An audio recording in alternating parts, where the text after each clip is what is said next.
Care of the teeth is the first thing in health. The Labour government has extended useful and valuable dental clinics. Good teeth mean good citizens. Watch how the youngsters almost enjoy it.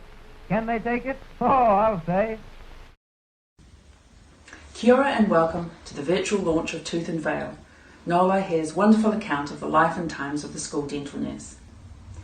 My name is Tracy Borgfeldt and I'm Associate Publisher at Massey University Press, and it was my absolute pleasure to be able to work with Noel on this wonderful book. It is lively, warm and engaging. We also had a great time putting together the photos and posters for the book, some of which are featured in this launch. They exhorted us to battle Bertie germ and fight tooth decay, and it brought back a lot of memories. The voices of the nurses themselves come through very strongly in this book, and it's incredible to think of the challenges that they faced, especially in the early years of the service. What comes through too is society's attitude to women and work at the time, and I think the things that they had to put up with back then we would not put up with today. One thing that has come out of this new world of virtual launches is discovering some hidden talents in our authors. And I'd like to acknowledge Noel, who has put together the online video for the launch today, and also for our previous launches, and thank him very much for his help over the last couple of weeks.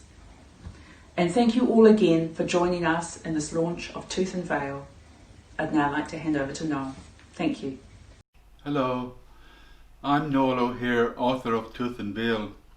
Late in January, it seems a long time ago now, I received an advance copy of my book.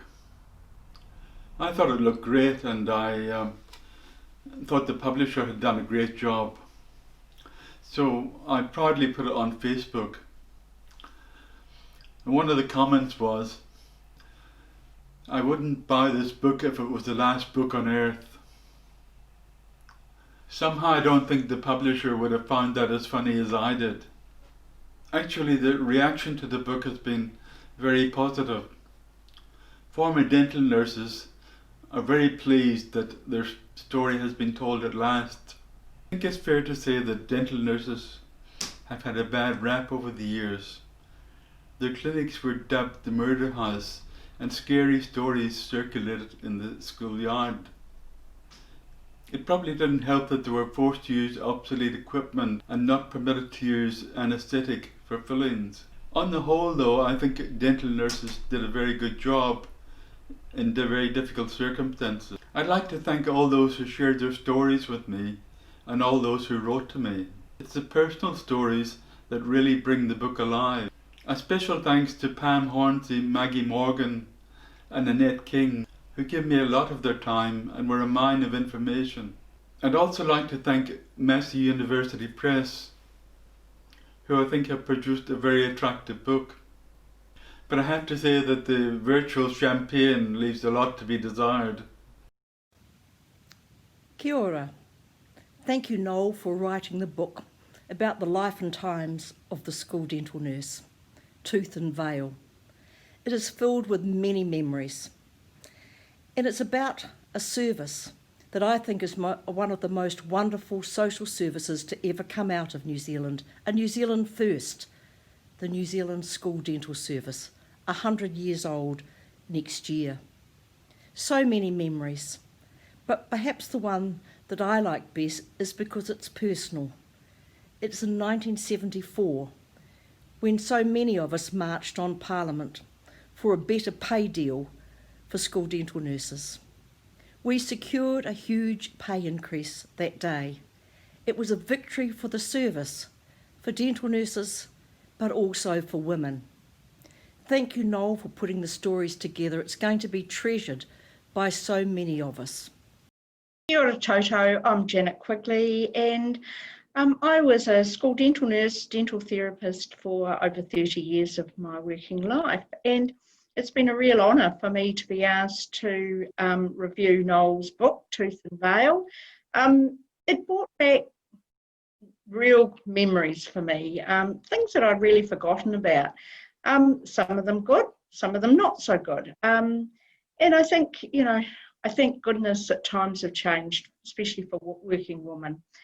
I think back to my training, and I think, we were taught to be a very subdued woman that stood at attention when somebody spoke to us. We put up with dental officers sort of holding our hand, pinching our bottoms, things that, sexual harassment, things that would never, ever happen in this day and age, thank goodness. But then, we had a lot of fun. I recall when I was a new graduate, we were working in the school holidays in those days in schools, and there was 2 of us. So we decided to take a little dip in the school pool, because it was a really, really hot day.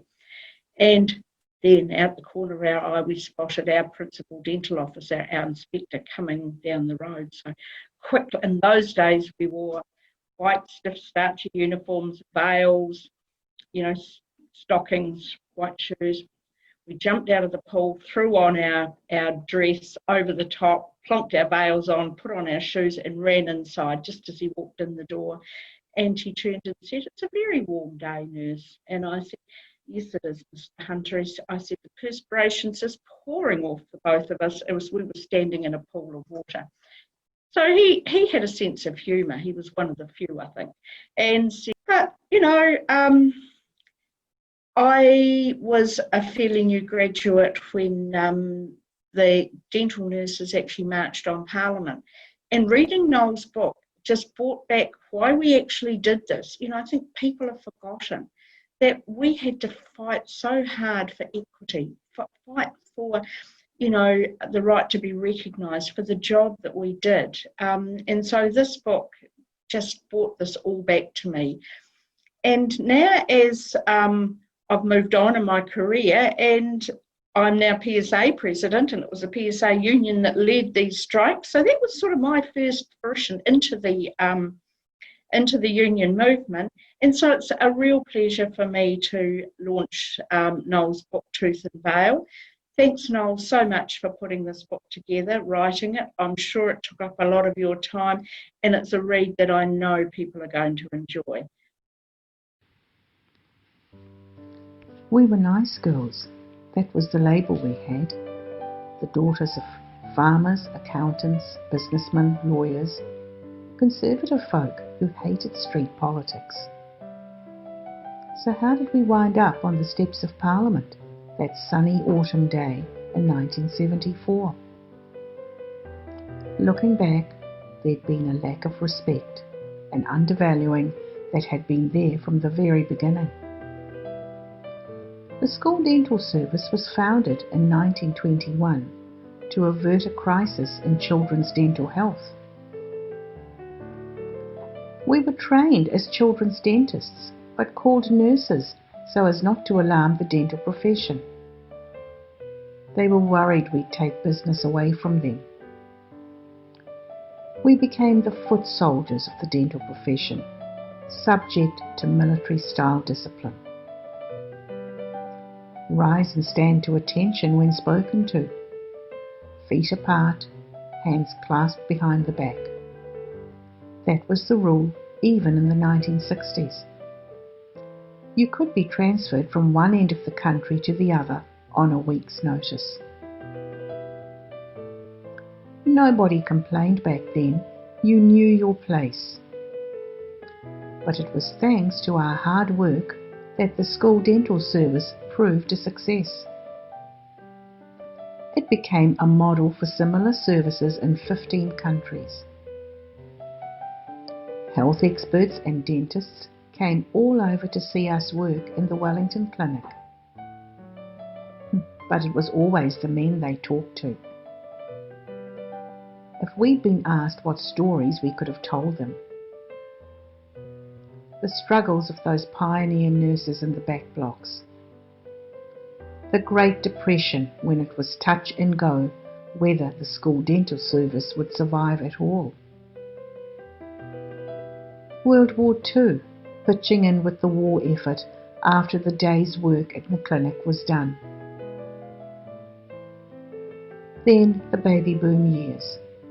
Schools bursting at the seams and too few of us to cope with the flood of new patients. 1971 marked the golden jubilee of the service, but we nurses weren't celebrating. We felt frustrated with the low salaries and our obsolete equipment. It was no wonder our clinics were nicknamed the Murder House. It broke our hearts to have to inflict unnecessary pain. That's how we found ourselves marching on Parliament, 600 of us in full uniform. That march changed everything. We won respect. For decades we'd been exposed daily to toxic mercury vapour when preparing fillings. Now the health department was forced to act, and all dental nurses were tested for mercury levels and clinics were decontaminated. So many stories told at last.